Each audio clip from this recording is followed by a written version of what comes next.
ये बात क्लियर हुई क्या? यस। एक बात तो क्लियर हो गई कि आरसीएम है क्या। मुझे नहीं पता आपने क्या समझा, क्या महसूस किया, आपका मन मस्तिष्क कहाँ पर था, लेकिन एक बात यहाँ पर क्लियर हो गई कि आरसीएम जो पैसा देती है ये जो बिचौलियों वाला पैसा, जो अभी आप हम खरीदारी करते थे, जो पैसा हमारी आपकी गाड़ी पूंजी कमाई का बिचौलियों में जा रहा था, अब वही पैसा डायरेक्ट आपके घर वापस आता है। तो आपकी स्थिति बढ़िया होगी कि नहीं होगी? यस। होगी कि नहीं होगी? एक बार आदरणीय सिंगर साहब के लिए जोरदार ताली। अब इस पैसे को लेने के लिए सिंपल करना क्या होता है? बहुत सरल सी बात है। ये इतने सारे प्रोडक्ट यहाँ पर रखे हैं, ये छोटे से रूप में लाए गए यहाँ पर। सुबह से शाम तक हर तरह के प्रोडक्ट आरसीएम में मिलते हैं। आरसीएम के जो मूल उद्देश्य है, पहला उद्देश्य स्वास्थ्य रक्षा, दूसरा उद्देश्य है स्वास्थ्य के बाद में आत्मनिर्भर भारत बनाना।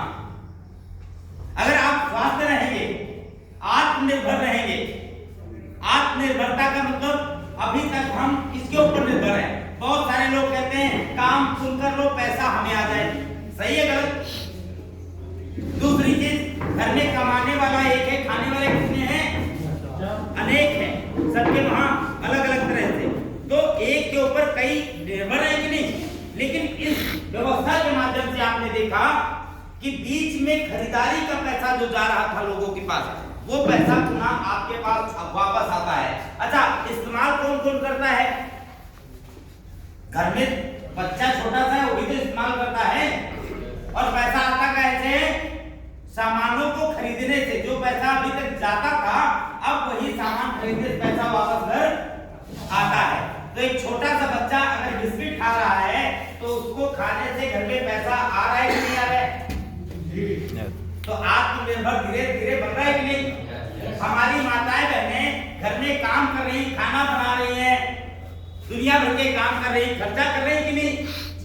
लाली टिक्की बिंदी लगा रही है, सब कुछ कर रही है, मसाले इस्तेमाल कर रही है, पैसा आ रहा है कि नहीं?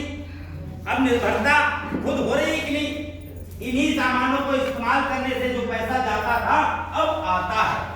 बात क्लियर हुई? रजिस्ट्रेशन कराना है, आधार कार्ड बैंक पासबुक देते हुए आपका रजिस्ट्रेशन होता है। सिंपल, अपनी जरूरत के सामान यहाँ से लाने हैं। सामानों की क्वालिटी एक नंबर की है, पहली चीज। दूसरी चीज, वाजिब कीमत पर सामान मिलते हैं। ऐसा नहीं कि बहुत महंगे मिलते हैं, मार्केट के रेट के लगभग मिलते हैं, शुद्ध मिलते हैं।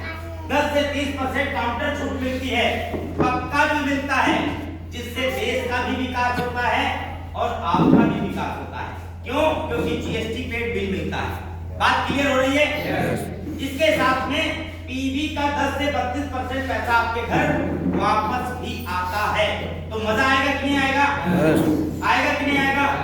अब इसमें 3 करोड़ परिवार आरसीएम में कितने हैं? 3 करोड़। लेकिन कहते हैं कोई भी संस्था, कोई भी ऑर्गेनाइजेशन, उसमें कुछ स्पेशल लोग होते हैं। तो आरसीएम में भी स्पेशल लोग हैं। मिलना चाहेंगे क्या?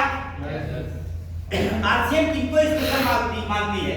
आरसीएम उन लोगों को स्पेशल मानती है जो अपने घर का 100% सामान इस्तेमाल करते हैं। मतलब जो आरसीएम में है और वो अगर बाहर से आ रहा है तो पहली चीज तो अपने आप से गलत कर रहे हैं, दूसरी चीज हम आरसीएम के साथ भी गलत कर रहे हैं। सही है? और अगर 100% इस्तेमाल कर रहे हैं, इसका मतलब 3 करोड़ परिवारों में आपने अपने चेहरे को अलग कर लिया है, भीड़ से अलग कर लिया है। सही है? तो वो कौन कौन सी कैटेगरी बनाई गई है? हर संस्था में, हर विभाग में, हर पॉलिटिकल पार्टी में क्लब बनाए गए हैं।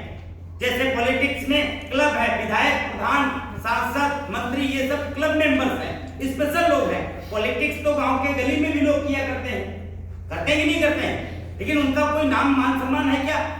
जो लोग स्पेशल होते हैं उन लोगों को यहाँ पर स्पेशल माना जाता है और उस क्लब का नाम है डायमंड क्लब। से शुरुआत होती है, लेकिन सौभाग्यशाली है कंपनी ने एक और एरिया बना दिया है, प्री डायमंड क्लब। यानी अपने घर में जो 2500 बिजनेस वॉल्यूम का सामान लाते हैं, कितना? कम से कम 2500 बिजनेस वॉल्यूम का सामान लाते हैं, कंपनी ने उनको कैटेगराइज कर दिया है, उनको स्पेशल की लिस्ट में शामिल कर दिया है। तो मिलना चाहेंगे क्या? हमारे बीच में ऐसे कुछ साथी हैं जो आरसीएम बिजनेस के माध्यम से देश का विकास, अपने परिवार को स्वस्थ करने का संकल्प लिया है, लोगों को आगे बढ़ाने का संकल्प लिया है। क्या हमारे बीच में ऐसे कुछ साथी हैं जो आरसीएम बसेस में आकर के 2500 बिजनेस वॉल्यूम कम से कम करते हैं? है तो अपना गर्व से हाथ उठा करेंगे।